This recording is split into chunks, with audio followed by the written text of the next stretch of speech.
Hey people, how you doing? It's 26th of July, 2022, and you are listening now to the Sports Therapy Association podcast, recorded live every Tuesday at 8 o'clock on the Sports Therapy Association YouTube channel. How are you doing? If you are joining us live, then thank you very much. Apologies last week. I think we started, don't have to be an STA member. Then I can bring your, don't have to be an STA member.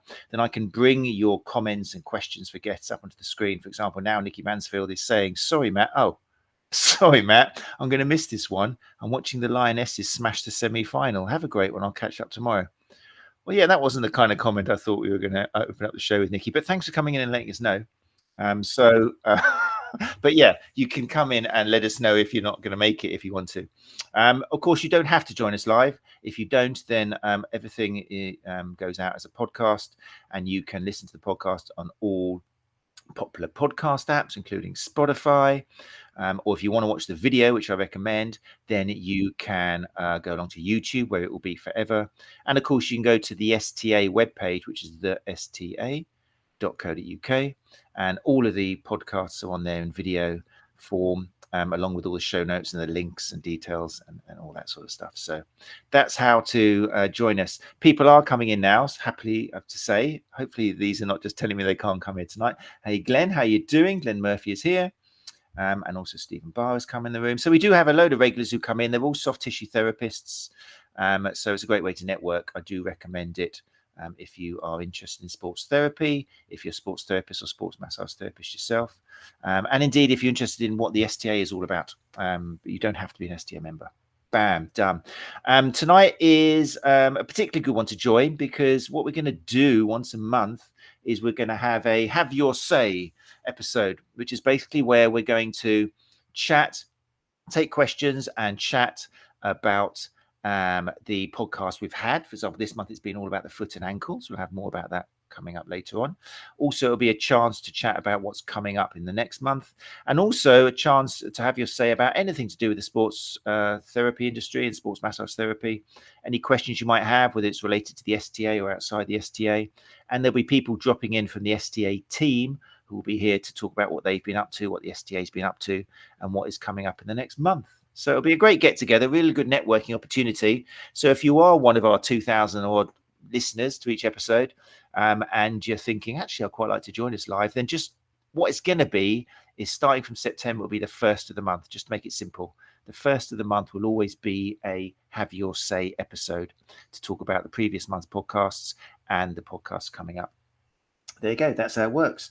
So just to give you a reminder, before I do bring other people from the STA team up for tonight, then this month was all about the foot and ankle. All episodes, like I say, are available on YouTube and on podcast platforms. We started off at the beginning of the month with Dr. Emma Cowley and Nick Knight, who talked about foot anatomy. So we'll have a little chat about these episodes shortly, and take questions from anybody who's in the live lounge. Then you're welcome to ask questions or make any observations, what you liked about it, maybe what you didn't like about it, what you wish I'd asked, anything you like. This is the Have Your Say Because Your Voice Counts episode. The week after that, we had part 2, which was with Maddie Tate and Ian Griffiths, and they talked about plantar fasciitis, or is it? Which I thought was a great episode. But then, you know, secretly I'm in love with Ian Griffiths on a man bromance kind of thing. I've always supported him and loved him, and it was great to have him in. And Maddie Tate as well, who I haven't had the joy to spend an hour with, but that was so informative as well. So that was a great episode. Obviously no preference for guests. I love you all equally, just Ian Griffiths a bit more.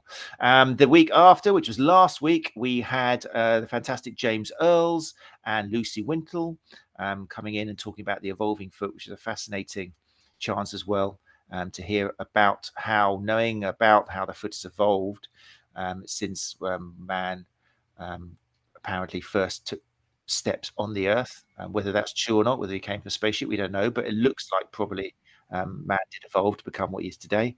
And how understanding that can really help with the way we address people who come in with foot issues and foot injuries. Really interesting episode. And we will have a little chat about that later. And if you've got any questions in the live lounge, then chuck them in there now about any of the episodes we've had. Also, we're going to be talking about just STA things and Sports Therapy Association, sports therapy, sports massage therapy, anything to do with the industry. So any questions? I've got a few questions that was emailed in to me, which was great. So I'll read them out as we go along. And that's the idea of what it's going to be. like I say, we'll do this we're doing it a bit differently now because it's summer holidays and a bit weird, but we will have this as a regular thing at the first Tuesday of each month from now on. So the next one will be September the 1st, then October the 1st, and the rest of the calendar months. So that's how it works. Catherine Reimer is now coming as well. How you doing, Catherine? Good to see you. Thanks for joining us live. I love that logo. That's the other cool thing, talking about networking, guys, looking at the business side of things. Whenever you leave a comment, your logo comes up. Okay, great way of networking, getting a picture out there. It's going to be on YouTube forever. So it's worth coming in for that, I think. Right, so for Have Your Say, we're going to have different people dropping in from the STA team. Let me clear that for the moment. And we're going to start off. I'm very pleased to say that we've got Gary Benson, the founder of the STA, is going to be joining us, and also Dr. Fiona Higgs, who you may well hopefully know now through WIST, the Women in Sports Therapy podcast, potentially, it's 4, isn't it? I'm watching her fingers now. 5 episodes now. The 5th one has been released. I wasn't sure whether it was yesterday or today, but yeah, there's 5 episodes now available on YouTube, and we'll talk about that as well later on with Dr. Fiona Higgs, who, along with Debs Thurlow-Rowley, is producing some fantastic content, and we'll have a chance to talk about that. Right, that's enough for the blab. Let me just check my notes. I don't think I missed anything else before I bring these lovely people up. Yeah, that's pretty cool. Okay, I will now bring up Gary Benson and Dr. Fiona Higgs. Hey, how you doing, people? Gary, Fiona, how are you? Good evening. We should have a moment's silence now for Gary, who is going to be in silence for most of the evening because he is suffering from COVID. I think he's on day 10. How are you feeling, Gary? Let's get this out of the way now. I'm okay. It wasn't pleasant, but I just can't talk very well, and I'll start coughing, so I'll keep my comments to a minimum. There we go. So a good side to COVID, as always. It depends what glasses you put on, Gary will be minimized. No, I didn't mean that at all. So great. So thanks for joining us, guys. Later on, I think we're going to have a couple of other people dropping in, but for the moment, a little chat about, I don't know, obviously you're both very busy people. Have you had a chance? I think you were present at maybe 1 or 2 of the podcasts we've had, the foot and ankle. Have you had any feedback or managed to see anything yourselves about the month and how you think it went? I'm just going to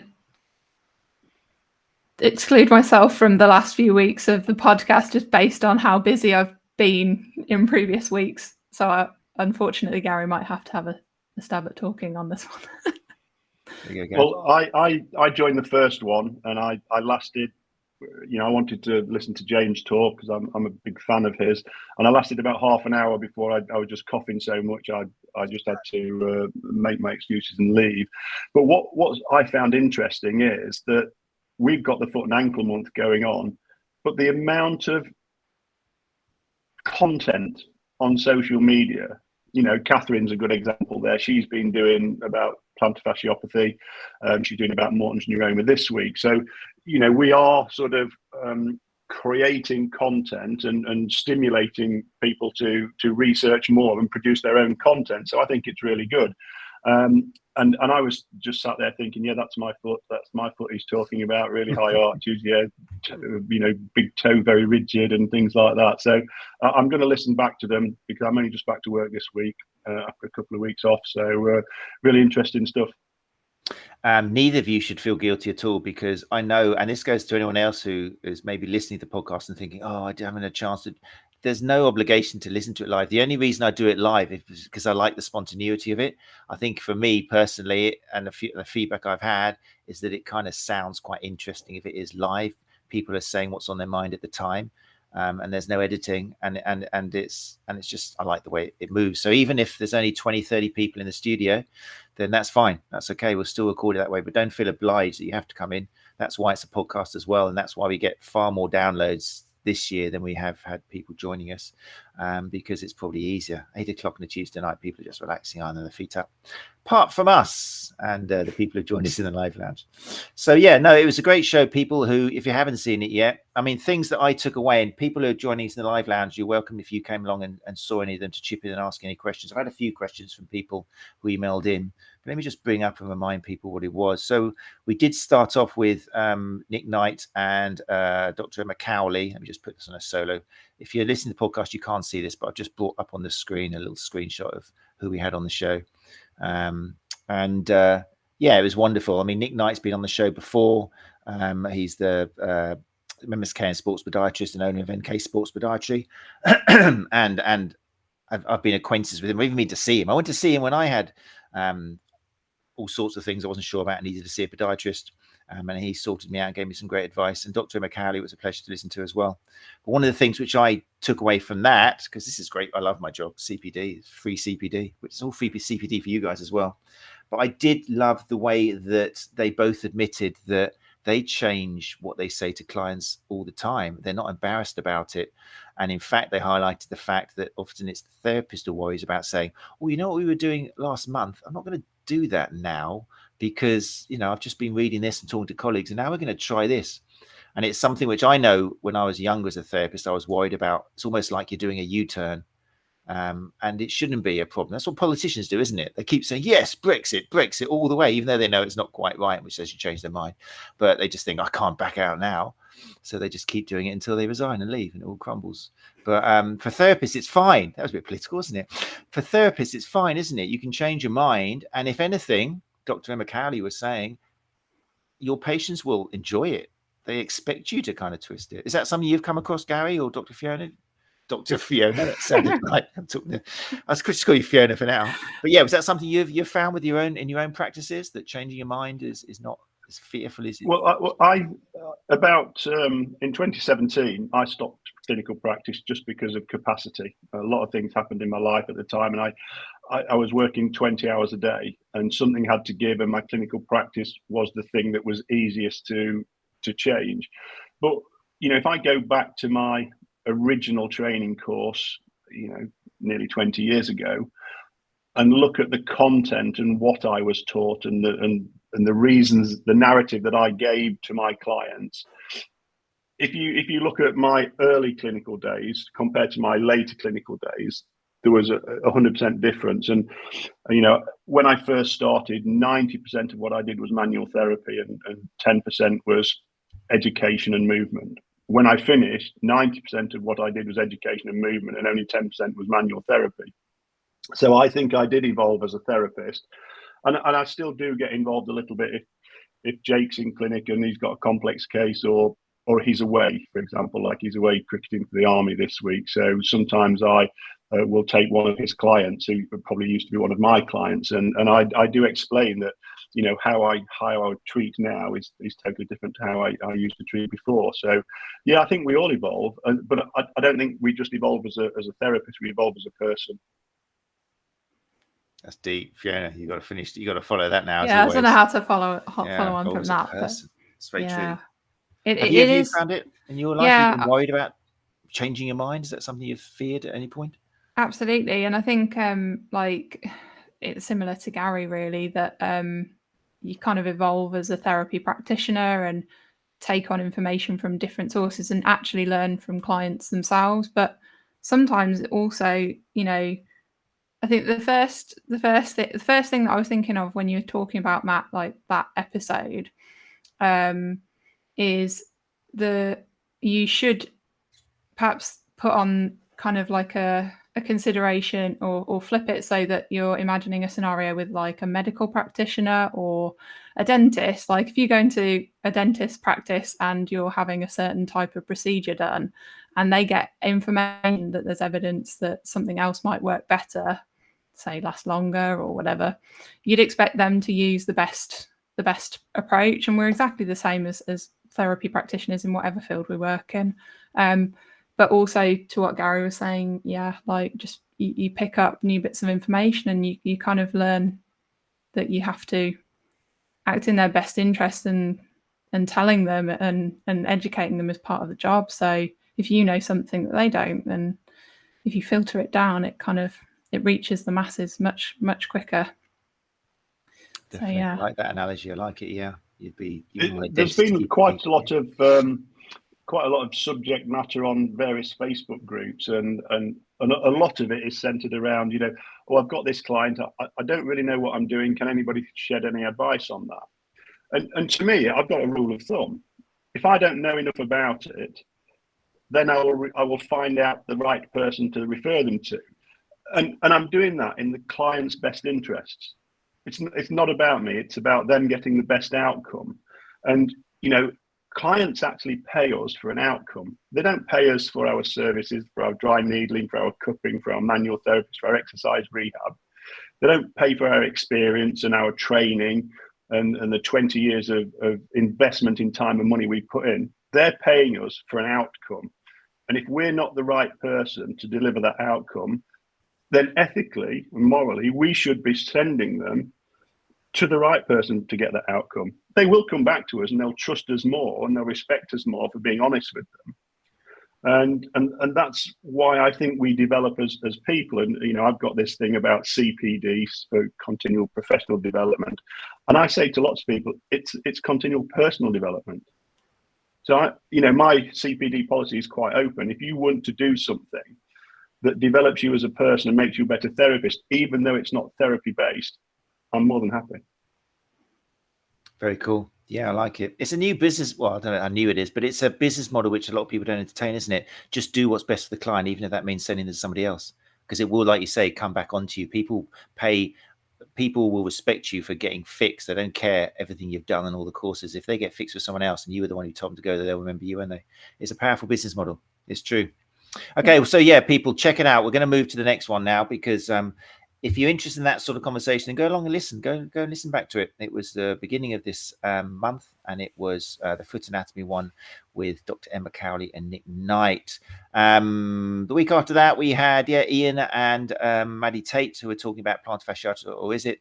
That was a great episode, because it one of the things I took away, and I teach anatomy myself, and I have to teach, especially for level 4, I have to teach the poor students probably about, on the syllabus, it's about 50 special tests covering 5 different parts of the body, so ankle and knee and lower back and shoulders and neck, and they've all got really difficult names. I tell them, first of all, on your sheet you're going to use, your assessment sheet, then just change the names whatever you want. You can translate these, just call it the squeeze the heel test. You don't have to know what it's called and use the names, which is named normally after the bloke who says he's discovered it. You don't have to worry about that, but they still have to learn them all. And then there's a temptation as you go into clinic, because you don't see so many of certain injuries, then you kind of forget and don't bother doing them. I think one of the things I took from the chat with Ian and Maddie was, for example, they were talking about the Calcaneal stress test. And depending on the population you work with, you're probably not going to get many people who test positive to that. But for the one time you do, bam, that's kind of your career made for the next 5 years, because you've identified something which they thought was plantar fasciitis, because potentially the GP told them that, or they just read about it and they've come in saying, I've got plantar fasciitis. So although these tests, a lot of them can be treated with less kind of, oh, I've got to do this and this is what it is, it's important to do them just to rule out some of the red flags. Have you had personal kind of that affected you, where you kind of missed out some tests, you guys, or have you done a test thinking I better check this and it's turned out to be positive? I think in the early days, after I completed my training, I used to test everything, and we were taught sort of parrot fashion. You know, this is the methodology for this particular test. I could never remember people's names who had a test named after them, so I kind of did my own sort of version of the test. Yeah. But you know, if you're doing a shoulder examination, for example, and somebody's got, like myself, I've got a historical pathology and a joint replacement, so my internal external rotation is very limited. But that affects every other movement of my shoulder. So if I go and see somebody with a poor shoulder, with shoulder pain, and they carry out a parrot fashion test on my shoulder, everything's going to have a positive outcome. You know, there are going to be restrictions of movement, there are going to be some grimacing. So once you've done part of the test and you've got a positive outcome, i.e. something's, you know, shown up, there's no point in going on, in my opinion, because all you're going to do is cause them more pain. So yes, you know, you have to do something, you know, get some objective markers, but yeah, to go through a test parrot fashion, I know you have to know them, you know, in the syllabus. Some of the syllabus are outdated. Glenn's just made a comment there. Some of the information he received, you know, pre-95 was really good information. And there was a lot of good information. There's a good information on every course, but there's also a lot of changing information as we now know more, and the evidence is informing us more. Yeah, pre-95, Glenn. Yeah, we weren't born then, were we, Gary? So it's kind of like, it's tricky. But thanks, Glenn, for filling us in on that. I appreciate your words of wisdom. No, it's true. I'm not tying everybody with one brush, but it's still tempting. We're pushed with so much, and the temptation is to stop doing them, and then you might miss out a really important one because you're so sure, because you see so many cases of what's labeled as plantar fasciitis or plantar fasciopathy that you think this is it, and you forget to do a simple thing like a calcaneal squeeze test, and they jump out the seat, and then suddenly you realize, oh yeah, that fits in better with the case history than than the prospect that this is a case of plantar fasciopathy or something. So yeah, how are you, Dr. Fiona Higgs, with tests? I'm never going to get used to that. You're gonna have to You're the only wait till person Therapy that calls Expo. me that. I'm gonna do an echo thing on the microphone when you're at Therapy Expo, ladies and gentlemen. Dr. Fiona Higgs. Oh, it'll be really eerie. Yeah, I look forward to that. Yeah, I think I'm in a similar boat as your students, Matt, by the sounds of it. I think it takes quite a lot of repetition to ingrain the names, particularly of the tests. And there's a few that kind of stick in my mind, but I think the actions and what they actually test for is probably what's more significantly, hopefully, retained. And I think through COVID, having a reduced client base, you kind of have less opportunity to test people really and screen people. So therefore, actually it is our responsibility to be trying to recall these tests, and they are useful. And I mean, one particular occasion that really stands out in my memory from my own practice is I've had a client come in who had presented with what appeared to be, for all intents and purposes and all the other screening done, just a simple calf tendinopathy. And in the space of a week from him coming in presenting with, like what seemed to be an Achilles tendinopathy, like, what unilateral calf pain after walking, turned out to be a deep vein thrombosis. And that showed in a space of a week, presented with pitted edema. And I was quite horrified that he had come back with this and complaining not only with the same symptoms, but also a pitted edema. But there was no sign of the pitted edema in the first visit. I had checked, but if I hadn't known the test, I may not have picked that up. And he went to A&E. I sent him there straight away, and he was really good about it. It could have been very much a difficult conversation, but yeah, put straight onto the blood thinners and whatnot, and seemed to be fine. But yeah, it's really important to just check in with those on, I think, a routine basis. Yeah, great example. So yeah, if you're interested in those different tests, particularly with relation to pain around the medial arch and what might look like plantar fasciopathy, plantar fasciitis, what you want to call it. Also, we talked about the importance of names and nomenclature, and why maybe calling it yourselves plantar fasciitis might lead you to treat it in a way, why names have changed. That kind of opens the mind. So it was a great episode, obviously on YouTube and podcast apps. Check it out. And then the last one we had was last week with the fantastic James Earls and Lucy Wintle, which was, like I say, I mean, both these guys, well, James, obviously, it's his book, Understand the Human Foot, and Lucy Wintle was a co-author and appears in all the photos. Fantastic book. Really recommend it. I'm not just saying that because they were guests, but it's just, as someone who teaches anatomy and is really fussy about books, although I realize it depends on the reader as to what you like. For me, it was just laid out so beautifully, and the writing was just that perfect sweet spot between not too simplistic, but then not too complicated, and just phrased in storytelling. We talked in that episode about the power of storytelling and metaphors and how that can help your client understand what they need to do, why they need to do some exercises or change their frequency intensity, rather than just giving instructions, just describe using stories and metaphors and analogies and things. It was a really good episode. Did you say you caught a bit of that, did you, Gary? Because it was our James. Yeah, I did catch a bit of it. I think about 25 minutes of that. Yeah, I've listened to James talk many times. He's a very good orator, and we did send out 3 copies of the book last week. It's true. So I didn't get to view one of the copies, but I definitely will do. Catherine's raised an interesting point in the comments, Matt. We were talking earlier about the terminology, and you mentioned yourself that you probably don't use the same terminology, and we used to use plantar fasciitis. But I think that sometimes with the right type of client, then if you use complex medical terminology, it catastrophizes what is in fact sore heel. So I used to try and diffuse the situation and say, well, yeah, you've got sore heel. These are the things that we can do to make it better.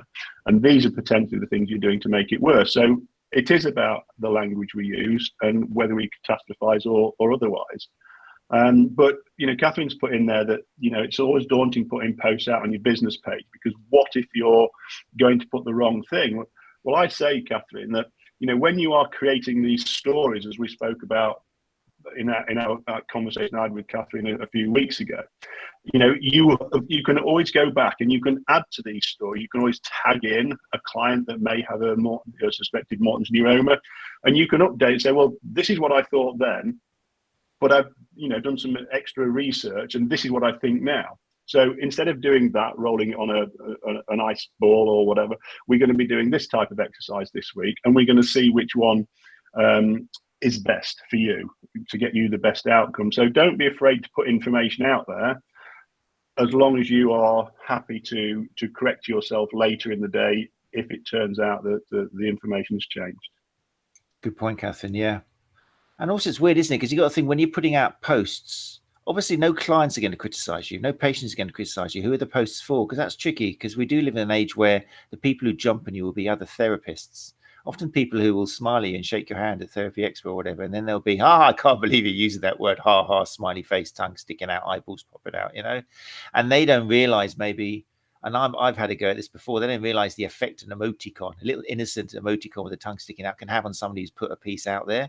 And now the people join in and start laughing and lol, lol, lol. And it's like, Jesus, but I don't know how much you just have to just ignore it, because some people are just in the business of criticizing, and it's kind of their business model. I don't know. But yeah, like I think Gary's giving you the best advice. But as always, hopefully that's what the STA does. If anyone putting out material is not quite sure, then you're very welcome. I receive stuff, not that I'm, oh yeah, I probably am. If I can say it can go, then yeah, you can go. But yeah, you can give stuff to me. I might be a little bit too critical, but we've got a lovely community here, and we can always share. That's something that happens on the group page as well, which is a nice segue into what we're going to go into next, I think. But yeah, great point, Catherine. Yeah, it's weird. I'm interested to hear from any other people if they're be putting out blogs and things, and whether they're worried about what they put out, if they're going to feel judged or something. Interesting. Right, so anyway, that's all that conversation was just from the last 3 episodes. We're going to stop talking about episodes now, because 8:32, not bad. I planned at 8:30. So yeah, those 3 episodes are there, and that's what we're going to do. The first half of the Have Your Say is the ideas we talk about the episodes, and other things will come from it.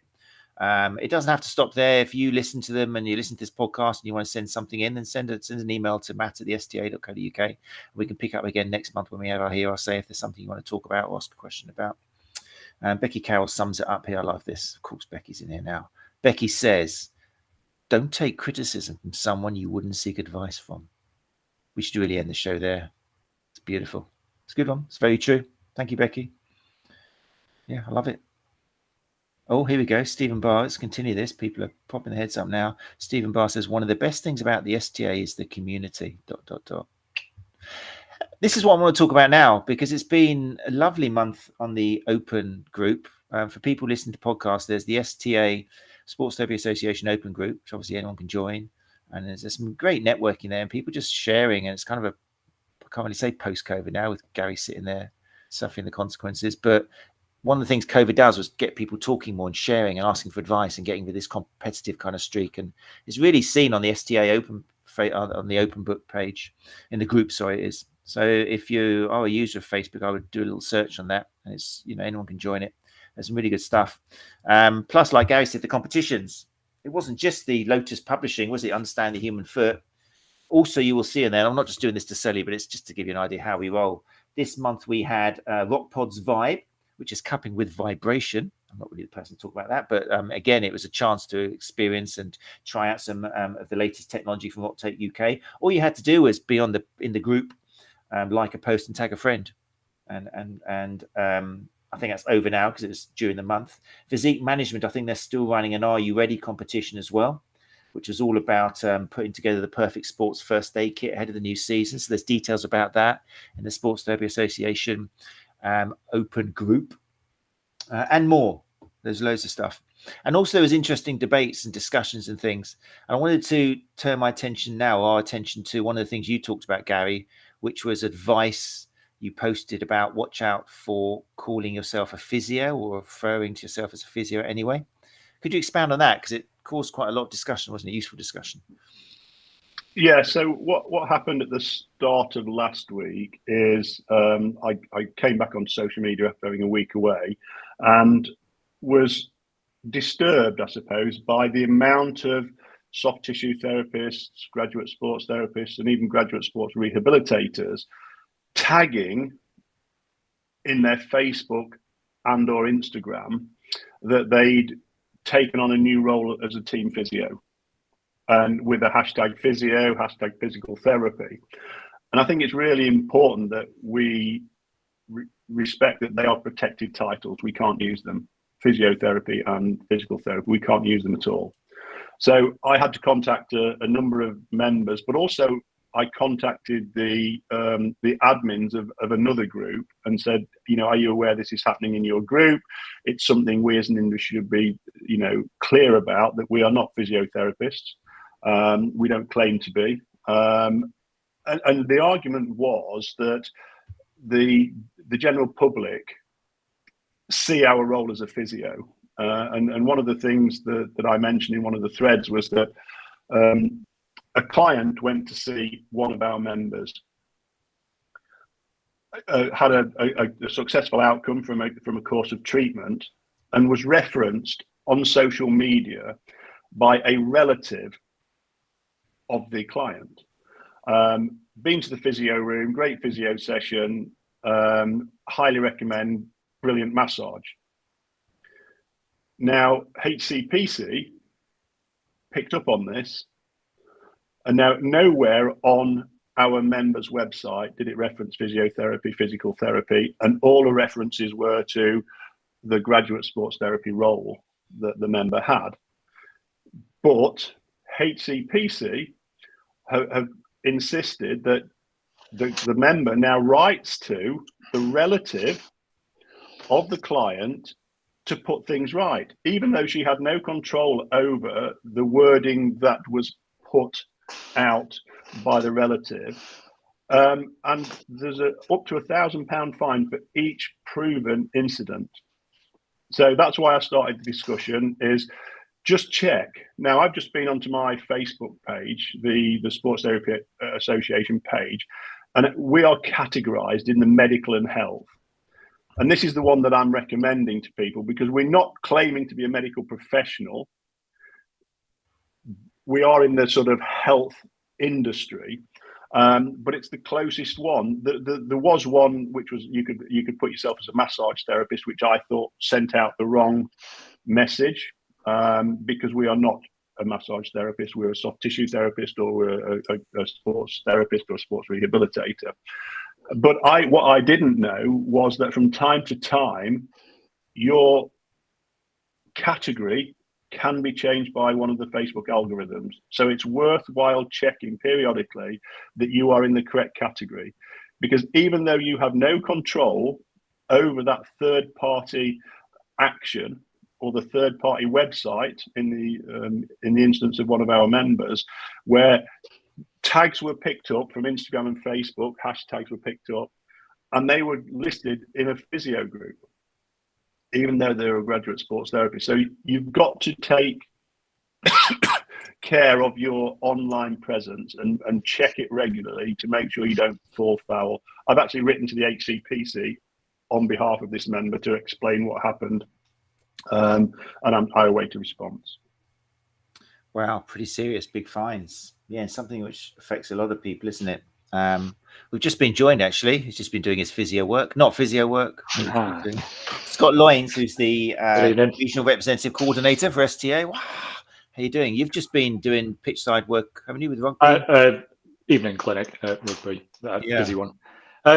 Just have you touching come on across that? Have you? Do they call you physio? Do you get some people saying, "Oh, you're physio"? Yeah. They've literally put a sign on my door saying physio. And What have you done about it? I was like, I'm not a physio. I've literally just stuck one of my signs across it. This is the problem, isn't it? Did you? Yeah. And have you successfully managed to change what they call you, or is it some people? It's one of those, isn't it? It's just some people call. When I first joined the club, there's high vis jackets with physio across the back. And I went, high vis. I was like, no, I'm not wearing it. Why? Because I'm not a physio.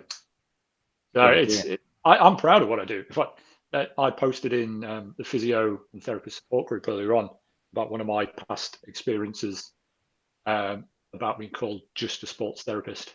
And, student physios telling me to get out of the way because I am just a sports therapist.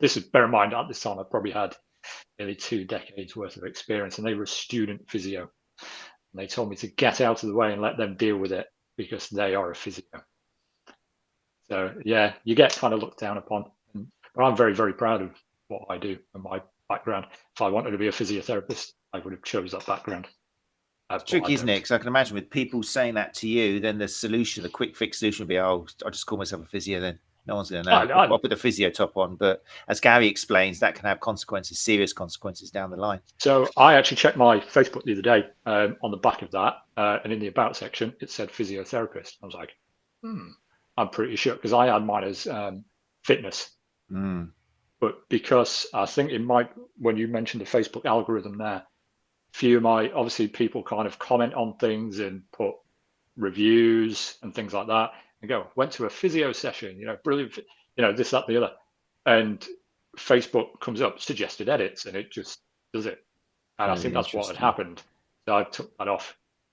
But it actually took me a few goes because every time I changed it and closed it back down and saved it and everything, it just went back to exactly the same thing. But actually make sure you double check it, because you might have thought you've changed it, but it probably took me about 4 goes to actually get it off. So just make sure you double check it. So yeah, it is worth checking, because I wasn't aware mine was. I'm very proud of what my background is. Fiona, have you been referred to as a physio before and had to negate it and say, "Look, I'm not a physio, I'm a doctor"? Yeah, I have. And as Scott has always correct people, but it doesn't stop, especially the general public, from making that mistake. But I think it's well intended. It's kind of like from the perspective of, unfortunately there being some kind of invisible hierarchy of who's better. It's meant to be a compliment perhaps, but it's just doesn't reflect the work we do. I do recall when I first started my business, there being very few options on Facebook for being able to delegate, or select the right field of work or industry. And I seem to remember a few of my peers at the time choosing to take up the physical therapist kind of Americanized kind of title, or label or industry. But yeah, I've always tried to be really careful. I think on Instagram there's a similar setting, so it's probably worth checking there as well if you've got multiple accounts across different platforms. Physical therapist is protected as well, isn't it? It's not an easy way out. You'll still get the potentially people chasing you for it. Gary, there's a question here from Stephen Barr. Stephen Barr's having his say on Have Your Say. Stephen says, surely a public post stating that no physiotherapy was involved or claimed would be sufficient, especially as it wasn't the therapist who made the comments? ? Do you think that would One work? would like to think it would be that easy, but apparently it's not. Yeah. They really get their teeth into it, and it's almost like they are looking for it. Glenn Murphy has commented here. Glenn says, I'm reading these out, but if you come and see the live show, then they appear on the screen. But Glenn says, I always introduce myself as a sports therapist and explain what we do after consultation and some tests. And then the patient says, but I can still get physio, can't I? Yeah, it's true. It should be a book, shouldn't there? Confessions of a Sports Therapist. But we do need to educate the public, don't we? I think if enough of us are proud of our title, I think I commented this somewhere, if enough public hear the word, no, actually I'm a sports therapist, and they see enough, T-shirts and stuff for sports therapists, they'll start using it, because it actually says a lot more than just physio. It says what you're doing, especially if they're sports people. So, sorry, it sounds like, I was just going to say, it sounds like physio is sort of more of a verb, like it's a doing word, isn't Yeah, it? It's like an physio. action. Has anybody actually come across a physiotherapist or other therapist clinic calling themselves sports therapy? No, Because there's two near me. although you get a lot of sports physios. So no, they call themselves sports. So it's physiotherapy, sports therapy. So it's like, so it's a physiotherapist calling themselves in their business title sports therapist. No, I think that's all to do with hierarchy. Okay, physiotherapy is here and sports therapy is there. We can't go up the ladder, but they think it's all right to come down the ladder. But are they coming down the ladder? I wouldn't say it's coming down the ladder.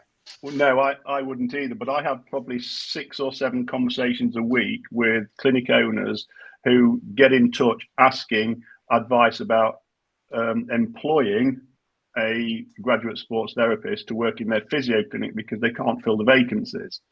And so I always say, well, what is the job spec and what is the person spec? Oh, well, they've got to be a graduate. They've got to have HCPC. They've got to do everything that physio does, but we're only going to pay them half the wages. And I say, you're not going to get a sports therapist to do everything that physio does because we're not trained in respiratory or geriatrics, pediatrics, neurology, etc. We're trained in MSK, sports trauma. So that's what we're going to do. That is our remit. But it's, we've got a bit of an employment crisis going on in the physio world at the moment. So there are actually increasing opportunities for sports therapists at Band 5 in the NHS. It's been one of the threads that you commented on, Scott, where somebody was doing a pre-reg masters in physio and they were called, you come from a dirty sports therapy background. This is a 37-year-old sports therapist wanting to, upskill and then being told that she comes from a dirty sports therapy background. And because she won't have done an NHS rotation, she's not as good. So I think that got about 60 comments within the hour. My notifications went mental with that because I commented on it and then I just like, so. I was like, whoa. Yeah. Claire's made a good point here. Okay. Sorry, Matt. I'll let you do that one first. Claire Hunter says, the titles are not yet recognised enough in public. Even getting the insurance, the nearest option is physiotherapist. So it does make it harder to get the correct recognition. Even getting car insurance, the nearest option is physiotherapist. Yeah, I noticed that the other day with bike insurance, yeah. But I think it's getting I don't know, at least because I follow people who I know, preach multidisciplinary, and we've had them on the show. They're kind of sharing stuff, but I do see adverts now which are advertising for physio or sports therapist. I didn't used to see them, but maybe it's just the people I'm following. Is it getting a bit better, Gary? You're well there in the industry. Do you think more people are clearing up what they're looking for? More people are asking, but when you read the person specification and the role specification, they don't match up. They are still saying you've got to be registered with the SST or BASRAT or STA, and you've also got to be HCPC. Well, we can't be HCPC, and even today there was something on one of our groups put up about, HCPC, insurance companies won't accept sports therapists because we're not HCPC, and I had to respond saying, this has never changed. This has been like this for 30 years. Physios are now getting out of insurance work because of the invoicing through a third party and because of limits on the price that they're going to pay. Insurance work is a folly, it's in my opinion. And if any of the STA members want to know how to acquire more clients, insurance is not the way forward. I'm more than happy to arrange a call and discuss marketing and unique selling points and specialisms, etc. So yes, unfortunately, status quo remains despite all the work we're doing in the background. There we go. Right, Scott, thanks for joining us, especially welcome. After being a sports therapist rather than a physio, which is often a tougher job. So now you're here. What's been happening in your world with the STA and what's coming up? So we've been continuing with so they've now moved to monthly or weekly coffee chats, like drop-in sessions. Gary used to drop in on quite a few of them as well. They're just kind of open chats for any members really to air any concerns, air any questions, just have a general chat as well, really, you know. This is for STA members. Yeah. We've done a few which have been open, where we've had register and invite to non-members, but it tends to be the interaction wasn't really there. They'd just kind of turn up and leave the cameras off, I think, not really interact. So we moved back to making it a member benefit only, really. You know, they've been quite useful. They've been useful for me to start off with. Life of a self-employed sports therapist can be a lonely profession. You know, stuck in a room with one person at a time. You know, you don't have work colleagues and stuff to bounce things off, and it was born out of that, really. I was kind of going, I need somebody to talk to other than people in my house. So I kind of just started it, just chatting to members, and it took off from there. We've had some very interesting conversations, and there's quite a few things in the STA in the background which have come as basically as a result of that. And then the other thing that we started up is the clinic chats, which are a bit more webinar based. So we're starting a bit more clinical reasoning kind of stuff. So we've started, first one was introduction to subjective and objective assessment, quick overview, question, answers, that kind of thing. And then we did a quick kind of introduction to neurological assessment, because it's speaking to some of our graduate members as well. It's been obvious that it's been missed off on quite a few of the degrees, and which I find quite surprising, because I did it on mine and I did it on my master's, so I was quite surprised. And then we're going to kind of lead into rehab, basic principles of rehab, and then from there we're going to specify off into joints, injuries, muscles, and kind of go down how to assess for various things, how to screen for various things. That's brilliant. Rehab ideas for various things, but it's about the clinical reasoning side of it, not just kind of getting your brain working and how you get to the end point. Rather than going, I've got a knee injury, just do some squats. Like, That's what so are you useful. trying to achieve? Like yeah, you what said are you at the trying to beginning, achieve with it? Because you know, you saw this, because being not working in a multidisciplinary clinic and being by yourself, which a lot of people are, you don't have the benefit of firing questions to other professionals and the osteopath and the physio and doing that on a daily basis. So Becky Cowley said the open chat sessions I've attended have been great. I think that's a really good solution for people who work by themselves. And you can tell by the content you guys have been talking about. I mean, I came from a clinic for 10 years where there was normally about 8 or 9 different therapists, and once a week we did all sit around a table on chairs just for a quarter of an hour and just had a chat about different stuff that had come up, and it was just amazing. But for people who work by themselves, it sounds like these coffee chats and things you're organizing and the clinical chats would be a great place to stop. So if you're one of the 2,000 therapists who's listening to this podcast and you're thinking, oh, I'd love to have a chat with another therapist, I'm tired of working by myself in the gym and not having anyone to bounce ideas off, Scott Loynes is your man. And you can contact Scott by emailing scott@the.sta.co.uk. Simple as that. That's how we roll. Or find me on Facebook. You know, it's just easy as that as well. And Scott, so the next one's next Wednesday. So Gary, are you joining? As long as you can talk. Yeah, I'll join next Wednesday. I've had enough of not talking. I need to get out there again. Yeah, next Wednesday. But yeah, it's worth mentioning that the clinical reasoning chats are recorded and do go in the members portal. So anybody who's listening who's interested, we've got 110 or 109 back episodes of the podcast stroke web chats on the website, and Matt recently has put some very useful links in there to Spotify and Apple, etc. So you can access them. Top right of the home screen, the WIST podcast series is available there as well, so it's all open access. But the things that we're talking about now, Scott and myself, we're doing this as part of our community, and I think it was Stevie Barr who said the best thing about the STA is the community. You know, when I started this 8 years ago, I vowed that none of my members would ever feel isolated, and this is the reason that we're doing it. So we've gone from weekly because we've tried different formats and different nights, and numbers were sometimes low, sometimes they were high. So we looked at evolving this. So alternate fortnights is clinical reasoning and then a coffee chat. But the clinical reasoning ones, they are acceptable for CPD. They are recorded. They are accessible through the members portal. Fantastic.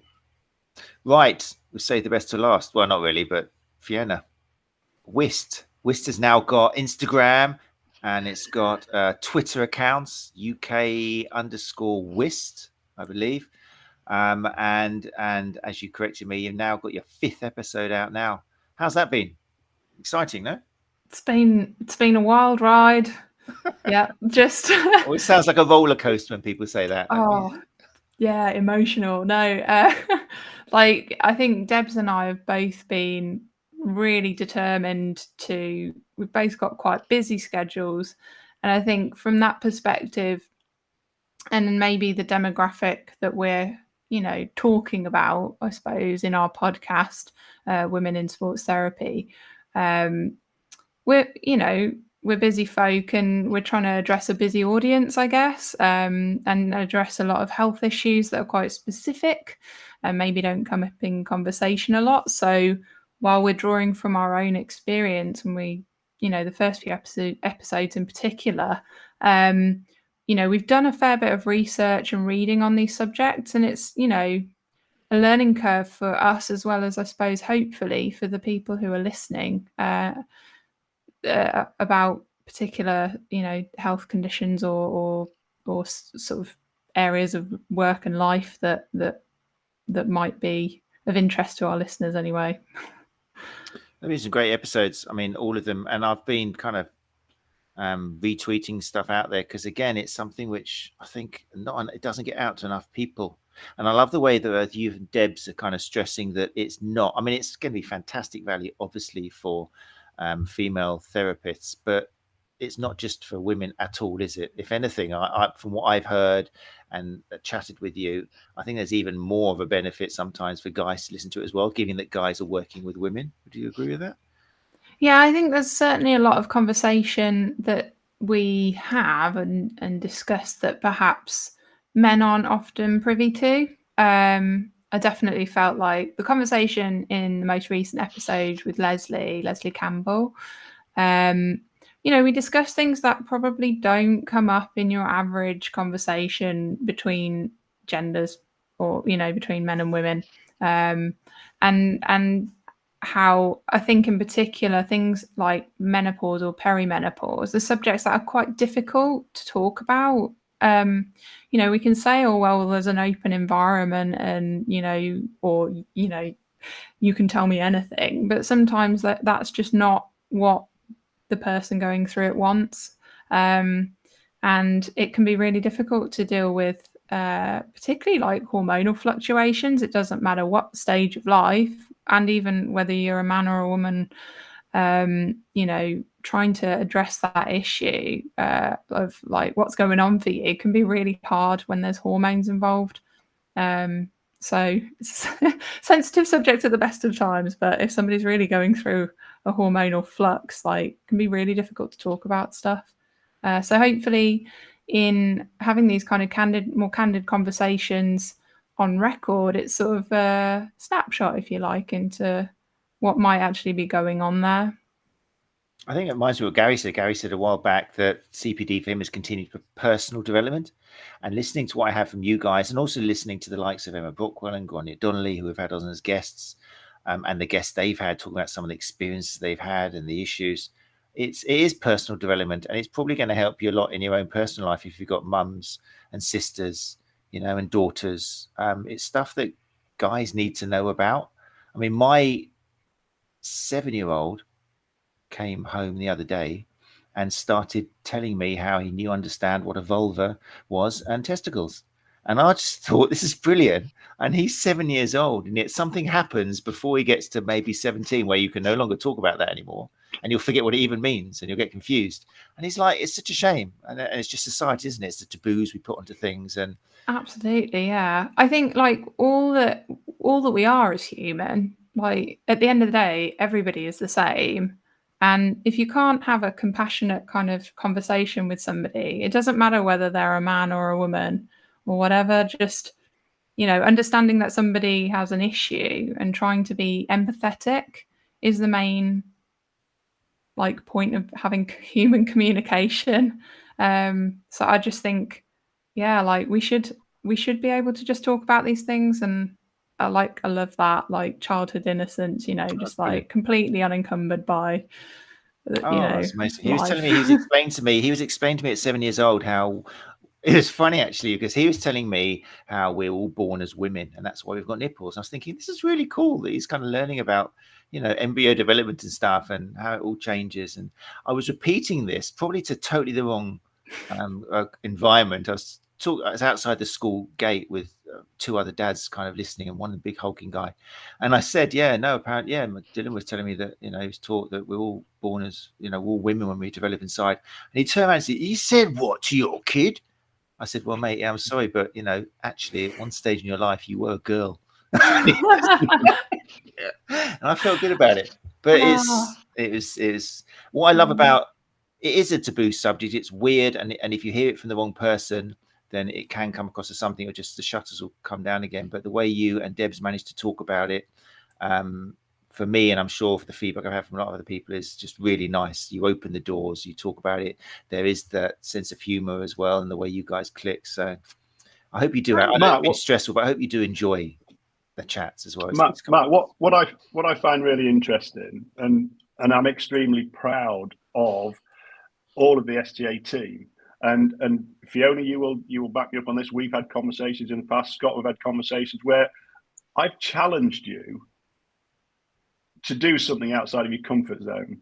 And all three of you tonight, Matt, you've said, yeah, I really love doing this because it's free CPD for me. You're learning all of the time. Scott's been on there, said, yeah, I find it challenging. You know, working on my own, I need to talk to people. I need to network with people. Fiona said that she's gone away and done research on certain things that she was unsure about.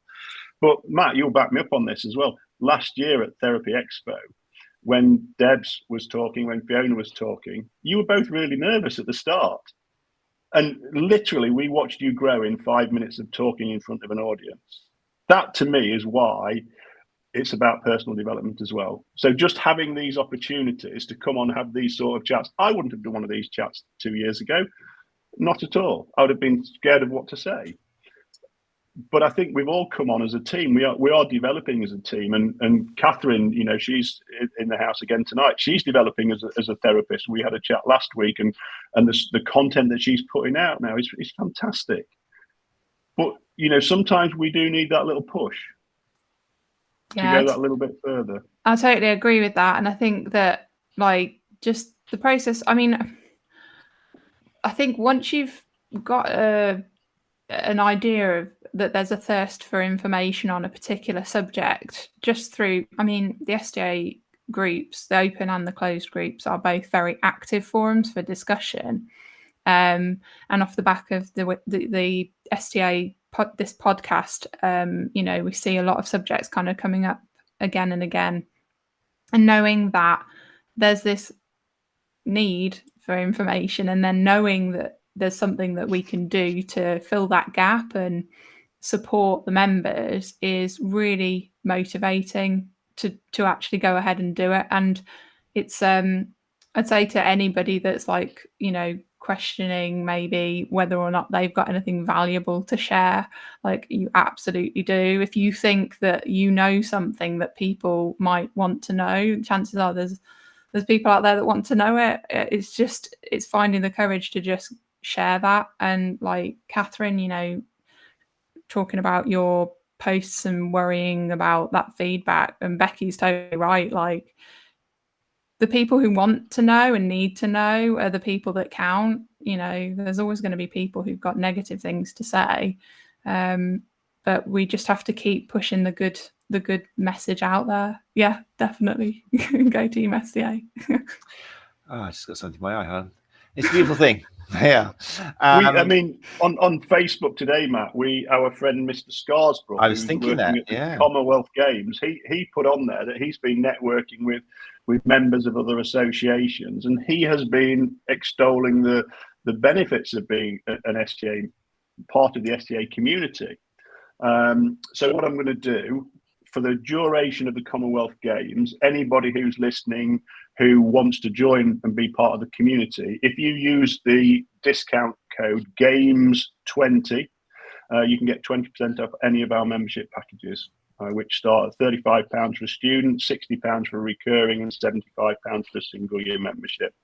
If anybody wants to speak to me about there, Facebook is the best way. STA Gary is my business profile. Send me a DM, and I'm happy to arrange a chat to talk to anybody about how we can support you, or even how you can support us. There we go.